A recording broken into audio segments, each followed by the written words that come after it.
Hello, good morning dear students. Class 11 की chemistry में आज हम लोग अगला आवर्ती गुण विद्युत ऋणात्मकता के विषय में पढ़ेंगे। इलेक्ट्रोनिगेटिविटी, जिसको अंग्रेजी में कहते हैं इलेक्ट्रोनिगेटिविटी, विद्युत ऋणात्मकता। विद्युत ऋणात्मकता मतलब कि किसी परमाणु द्वारा इलेक्ट्रॉन युग्म को अपनी ओर आकर्षित करने की क्षमता। जैसे कि कोई परमाणु है, वो किसी इलेक्ट्रॉन को कितने बल से अपनी ओर आकर्षित करता है, और इलेक्ट्रॉन ऋणावेशित कण होता है तो इलेक्ट्रॉन को आकर्षित करके उसके अपने में संयोजित कर लेता है, और जब संयोजित कर लेगा तो वह उदासीन परमाणु स्वयं विद्युत ऋणी हो जाएगा। और इस कंडीशन में वह परमाणु जब विद्युत ऋणी हो जाएगा तो पदार्थ का यह गुण विद्युत ऋणात्मकता कहलाएगा। इसको किताब की लैंग्वेज में बताएंगे तो कहेंगे कि परमाणु द्वारा या किसी उदासीन परमाणु द्वारा किसी सहसंयोजक यौगिक में, सहसंयोजक यौगिक जो अभी सहसंयोजक यौगिक बताऊंगा, सहसंयोजक यौगिक में साझा किए गए इलेक्ट्रॉन युग्म को अपनी ओर आकर्षित करने की क्षमता को उस परमाणु की विद्युत ऋणात्मकता कहते हैं। ठीक है ना। अब सहसंयोजक यौगिक, जैसे मान लिया एक हाइड्रोजन परमाणु, दूसरा हाइड्रोजन परमाणु, दोनों के पास एक एक इलेक्ट्रॉन है, दोनों ने साझेदारी कर लिया कि जब प्रथम कोश बाह्य कोश, 2 इलेक्ट्रॉन स्थायित्व की अवस्था, तो इस हाइड्रोजन के पास 2 इलेक्ट्रॉन हो गए। जब इस हाइड्रोजन की बारी आई तो इसने क्या किया, दोनों इलेक्ट्रॉन को अपने पास दिखाया और इसने कहा कि मेरे पास 2 इलेक्ट्रॉन की स्थायित्व की व्यवस्था है क्योंकि मेरा प्रथम कोश ही बाहरी कोश है।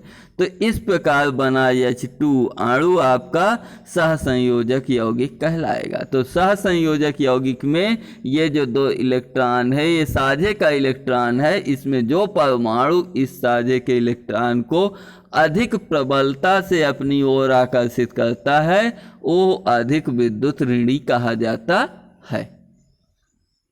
आगे देखते हैं, साझा किए गए इलेक्ट्रॉन युग्म को अपनी ओर आकर्षित करने वाले परमाणु की विद्युत ऋणात्मकता अधिक होती है। जो बात मैंने कहा हाइड्रोजन के केस में अभी, दरअसल हाइड्रोजन की विद्युत ऋणात्मकता दोनों परमाणु की एक समान होनी चाहिए, लेकिन HCl का यदि उदाहरण ले लेते हैं कि हाइड्रोजन और क्लोरीन, इस क्लोरीन के पास 2, 2, 4, 2, 6 और एक ये 7, और इस हाइड्रोजन के पास एक ये थोड़ा सा बड़ा, अपेक्षाकृत बड़े बड़े बना लो, इस टाइप के इलेक्ट्रॉन हैं, इस टाइप के हैं। तो 6 इलेक्ट्रॉन तो साझेदारी में भाग लेता नहीं, ये प्रथम कोश बाह्य कोश, 2 इलेक्ट्रॉन स्थायित्व व्यवस्था। क्लोरीन क्या करता है, कहता है अष्टक कंप्लीट। अब क्लोरीन क्या करता है कि इस साझे के इलेक्ट्रॉन को अपनी ओर अधिक प्रबलता से आकर्षित करता है, इसलिए यह हाइड्रोजन की अपेक्षा अधिक विद्युत ऋणी होगा। जैसे यहाँ पर उदाहरण दिया गया है, HCl में Cl साझा किए गए अणु को अपनी ओर अधिक आकर्षित कर लेता है, अतः HCl में Cl की विद्युत ऋणात्मकता अधिक है। Cl परमाणु माने क्लोरीन परमाणु की विद्युत ऋणात्मकता अधिक है क्योंकि वह साझा किए गए इलेक्ट्रॉन को अपनी ओर अधिक प्रबलता से आकर्षित करता है। अब देखते हैं विद्युत ऋणात्मकता को प्रदर्शित करने के पैमाने, माने कि विभिन्न साइंटिस्टों ने विद्युत ऋणात्मकता को किस प्रकार से व्यक्त किया जाए, इसके लिए अपने अपने मत दिया। इसमें पहला मत था पॉलिंग स्केल, पाउलिंग का स्केल, दूसरा था मुल्किन्स स्केल। पॉलिंग एक साइंटिस्ट थे, उनके अनुसार 2 परमाणुओं, यहाँ परमाणुओं गलत हो गया था, परमाणुओं A व B के बीच विद्युत ऋणात्मकता का अंतर XA माइनस XB निम्न प्रकार दिया जा सकता है। XA माइनस XB को निम्नवत दिया जा सकता है, XA minus XB is equal to 0.208 into delta under root delta के अंदर अंडरवुड बना दिया गया है। यहाँ डेल्टा क्या कहता है, EAB minus EAA minus EBB की पावर -2, 1/2, और 1/2 का पावर का मतलब होता है अंडर रूट के अंदर इतना पूरा, ये अंडर रूट के अंदर लिखें या उसकी पावर 1/2 कर दें। जहाँ EAB क्या है जी, जहाँ EAB EAA व EBB क्रमशः AB A² A2 B2 अणुओं की बंधन ऊर्जा किलो कैलोरी प्रति मोल में है। ये बंधन ऊर्जा को प्रदर्शित करती हैं, बंधन ऊर्जा को प्रदर्शित करती है, प्रति मोल है। XA minus XB is equal to 0.1017 और under root delta, under root के अंदर डेल्टा, जहाँ डेल्टा का मान किलो जूल प्रति मोल होता है। पाउलिंग ने सर्वप्रथम कई बंधों के लिए डेल्टा, अंडर रूट डेल्टा के मान की गणना की, इस मान की गणना की और उससे तत्व की विद्युत ऋणात्मकताओं का अंतर निकाला कि किसी तत्व की विद्युत ऋणात्मकता में अंतर किस प्रकार और कितनी ज्ञात की जा सकती है। फिर हाइड्रोजन की विद्युत ऋणात्मकता 2.1 मानकर अन्य तत्वों की विद्युत ऋणात्मकताओं की गणना की, ठीक है ना। इस प्रकार हाइड्रोजन की विद्युत ऋणात्मकता को मानकर अन्य तत्वों की विद्युत ऋणात्मकताओं का अध्ययन किया। फिर अगला हम देखते हैं मुल्किन स्केल। मुल्किन जो साइंटिस्ट थे उन्होंने अपना क्या पैमाना बताया कि विद्युत ऋणात्मकता की गणना किस प्रकार की जा सकती है। मुल्किन के अनुसार किसी परमाणु की विद्युत ऋणात्मकता का मान उस परमाणु की इलेक्ट्रॉन बंधुता और आयनन ऊर्जा के औसत के बराबर होता है।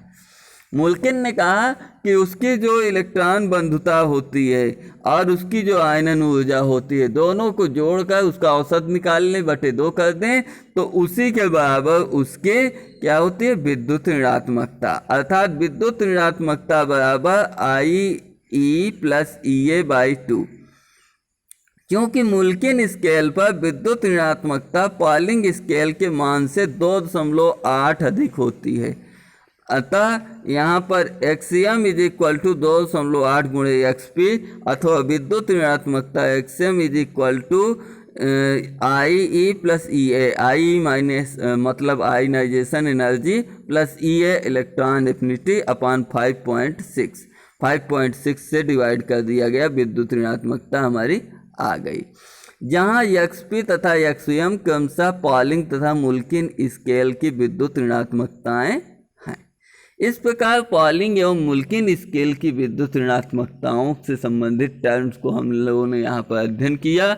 अब हम लोग देखते हैं विद्युत ऋणात्मकता में आवर्तिता, यानी कि किसी तत्व की विद्युत ऋणात्मकता किसी आवर्त में किस प्रकार घटती या बढ़ती है, वर्ग में किस प्रकार घटती या बढ़ती है।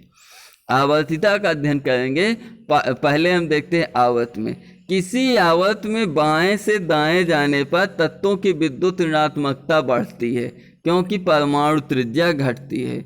विद्युत ऋणात्मकता बढ़ती है क्योंकि परमाणु त्रिज्या घटती है। अब आवर्त आप लोगों को मालूम है, आवर्त मालूम होना चाहिए कि यह आपका पहला आवर्त है, इसमें हाइड्रोजन और हीलियम तत्व समाहित हैं।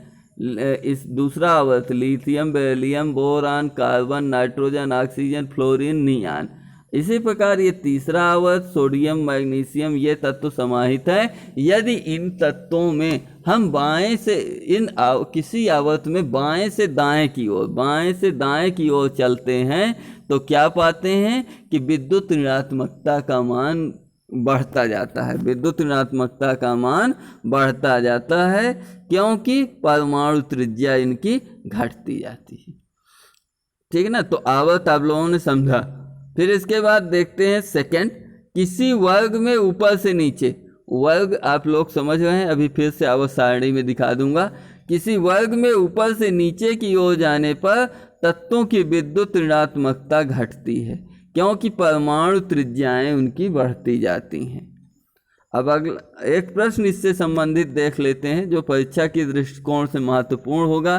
किसी वर्ग में ऊपर से नीचे की ओर चलने पर विद्युत ऋणात्मकता का मान घटता है, क्यों, स्पष्ट कीजिए। इसका आंसर होगा किसी वर्ग में दीर्घाकार आवर्त सारणी के किसी वर्ग में ऊपर से नीचे की ओर चलने पर तत्व के परमाणुओं द्वारा इलेक्ट्रॉन को अपनी ओर आकर्षित करने की क्षमता घटती है, जिसके कारण वैद्युत ऋणात्मकता का मान भी घटता जाता है। इस प्रकार से आप लोगों को अन्य प्रश्नों की तैयारी करनी चाहिए। और आज के टॉपिक में हम केवल विद्युत ऋणात्मकता से संबंधित बातों को पढ़ रहे हैं। अगले टर्न पर हम लोग अन्य 2-3 प्रॉपर्टीज को पढ़ करके इस चैप्टर को समाप्त कर देंगे। मिलते हैं अगले टर्न पर, तब तक के लिए जय हिंद।